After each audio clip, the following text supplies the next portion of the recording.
How's it going, everyone? This is Dan for BladeReviews.com. Thank you for joining me and welcome to my review of the Spyderco Brad Southard Flipper. This is a really interesting knife in that it is Spyderco's first folding flipper design, but it's also interesting because I think this is something of an answer to the frame lock flipper arms race that Zero Tolerance started not too long ago when they introduced their ZT-0560.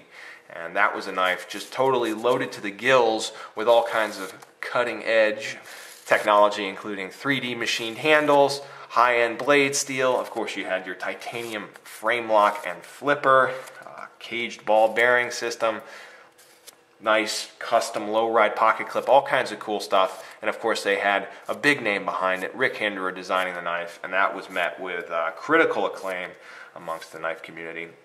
Spyderco has released their own frame lock flipper model, and they've recruited their own high-end designer to put it together for them. This time around, we've got Brad Southard, who has made quite a name for himself in the custom knife scene, and he produces a lot of beautiful but highly functional pieces of cutlery. And he's really well known for his flippers, and it was a great choice to decide to collaborate with Brad. Anyhow, let's get into it here. I've got some quick specifications for you, then we'll get rolling down the tracks. The Brad Southard Flipper has an overall length of 7.96 inches. It's got a 3.46 inch long blade and a weight of 4.1 ounces. I do have a couple size comparisons for you to help form a frame of reference. First up, I've got a Spyderco Paramilitary 2, and then I've also got a Spyderco Sage, just a couple of my favorite Spydercos, and I'll tell you, the Brad Southard Flipper is right at home in between these two. So it's a really cool knife. Let's start things off by checking out the blade here, and the blade is definitely a departure from Spyderco's typical offerings. You know, they're big on the leaf-shaped blade. This is kind of an interesting, almost prehistoric looking blade shape here. I can't help but think that it's got something of an eyebrow going on in this like long swooping beak, and it's just kind of a cool, unconventional blade shape. It has been given a high hollow grind. You do have a long, sweeping belly here, plenty of cutting edge, and it has all been cut from a 4mm thick piece of steel. So nice, sturdy stock, forms a capable tip, and it's a very interesting blade shape, a nice, distinct profile.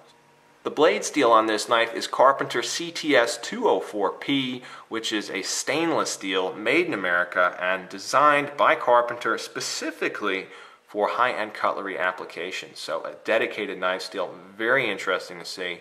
And the steel has been given an attractive but subtle stone-washed finish, and it arrived extremely sharp out of box. And I did a little bit of research as to the chemical composition of the steel, and frankly, I wasn't too interested, and that's odd because I come from kind of a science background, but what I ended up doing was just taking this out in my backyard and you know, doing my thing, and in the form of an informal cutting test.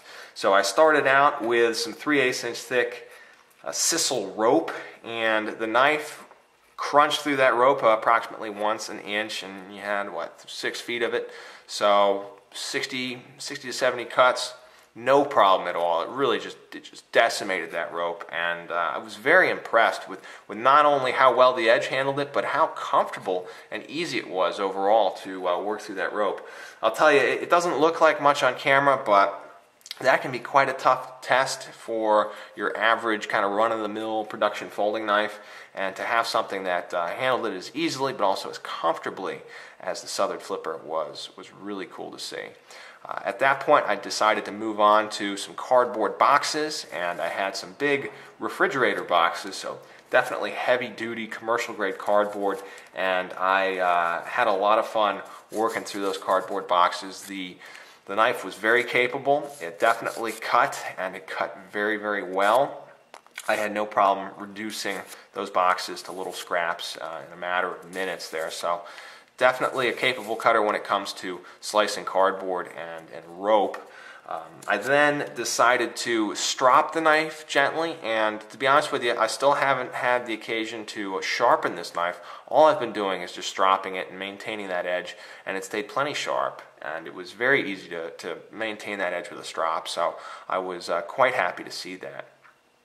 Then I moved on to some 2x2s and did a little bit of carving, a little bit of whittling with the Southern flipper. And I'll tell you, completely honest, I wasn't super duper impressed with the carving performance of the Southern flipper. I don't know if it was just the fact that the wood I have is it's been seasoned at this point, it's quite hard, or if it's the geometry of the knife, but I mean, it was cutting, but I wasn't blown away. I mean, I guess when you're playing around with dedicated woods knives like a Feldknieven F1 and things like that, you know, a little folder like this is going to pale in comparison, but it did get the job done, so it was reasonable. But I felt that the Southern flipper really excelled in the rope cut, the cardboard cut, and then as I've carried this knife over the weeks, it's really done well in just those kind of random EDC tasks. So my thoughts on this CTS 204P steel: I think it's good stuff. I mean, it's very, very sharp. It takes a nice aggressive edge. Haven't had any issues with rust and corrosion. It's definitely a high-end steel, and I like having it on this knife.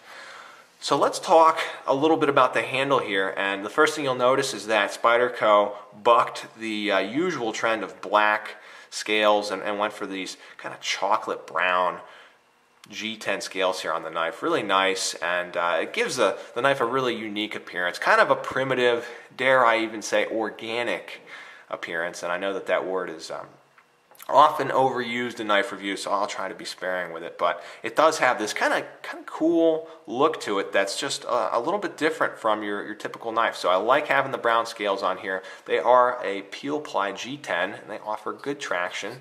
On the flip side, you have your titanium locking side, and you get a little bit of G10 here for your over travel stop mechanism, and the titanium has been given this attractive stone washed finish, and it's just really nicely done.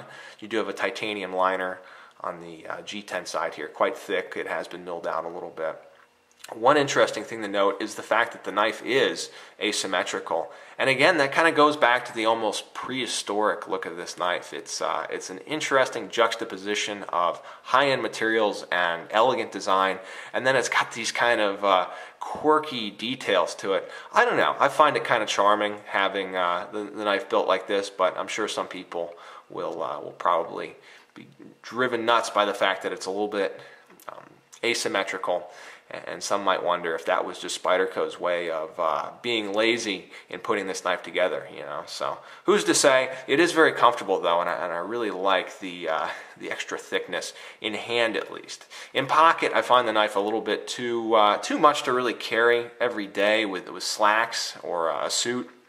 For me, it's more of a weekend kind of carry, or like in evenings when I'm wearing blue jeans or something like that. But one thing I did want to point out about this handle is the pivot on here, and it is a nice oversized pivot. I think the hardware is often neglected on some of these knife reviews, and if you compare it with something like a Paramilitary 2, you can really see the difference. I mean, this is a very beefy pivot. Again, something like the Sage 1, I mean, there's no comparison. So they've selected some top-notch hardware on here, and it's made for just a very nice knife. Beautifully finished, and a really nice handle. Everything's chamfered. Great details. So, flow-through design. You do have this barrel spacer in your lanyard hole, which I know some people aren't a big fan of. And yeah, it does kind of throw off the balance a little bit, I would agree. But let's talk a little bit about the pocket clip here. The pocket clip is an interesting stainless steel clip. It's very sturdy, quite thick as you can see. It's got very strong retention. I'll see if I can even pry it up there. It's quite stiff, but it's good because it holds the knife in place.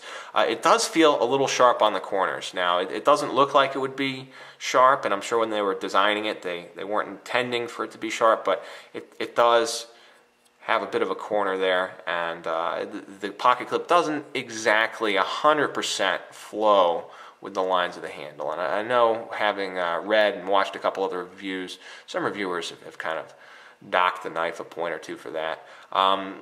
You know, for me, it's definitely not a deal breaker, but yeah, if I was to nitpick on this knife, I guess the pocket clip would be one of those areas. It is right side tip up carry only too, although I like the nice clean look. I'm glad they didn't do four corners carry or anything like that with it.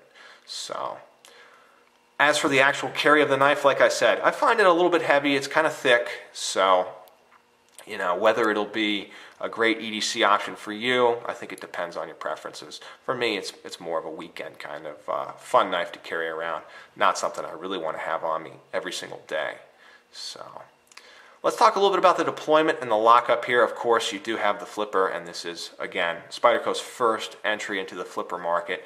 It's a nice flipper, although the detent could be a little bit stronger, at least especially if I've got my arm resting on the table here. So you can deploy it, and it actually deploys quite well, but it does take a good flick of the index finger there, so something to think about when you're contemplating this one. I find that the detent could be a little bit stronger, but it is very good. You can get plenty of satisfying flipping action. I've opened and closed this knife thousands of times, and it's definitely a lot of fun.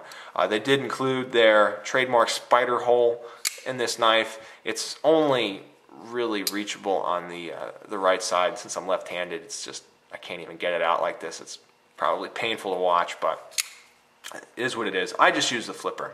You do have a caged ball bearing system in here, and you may be able to see some of the bearings surrounding this large pivot. It is nice and smooth. I haven't had to oil or grease this knife up since I bought it, and I've even washed it out with soap and water after using it for food prep. So very smooth, nice, consistent action. The detent is pretty good. It's not amazing, and you can definitely flub the flip if you're not paying attention. So lockup is exceptional. Of course, what you have here is a titanium frame lock, and it's engaging nice and early. I'd say around 50%, and it hasn't budged from that since I've purchased the knife. And I'll tell you, there's no blade play anywhere, up, down, side to side. Absolutely rock solid, and I haven't had to touch this oversized pivot either. So really well done. Mechanically, just a beautiful knife, great action, and very solid and satisfying to play around with, so as far as the lockup and deployment goes. Alright, so that pretty much takes us through the knife. The Southern Flipper is really quite an elegant and interesting piece of cutlery here. I really do enjoy how well it's been put together. It's like an absolute gem of a knife, just beautifully finished and so solid in hand, so smooth, just excellent, excellent knife. And I also, happen to be a big fan of the design aesthetic that they've got going on here. Once again, Brad Southard has this interesting approach to his knife design, and they've really created something unique in a sea of drop points and clip points and leaf-shaped blades that all kind of look the same. The Spyderco Southard Flipper's got some interesting nuances to it that I happen to really enjoy. Would I recommend this knife?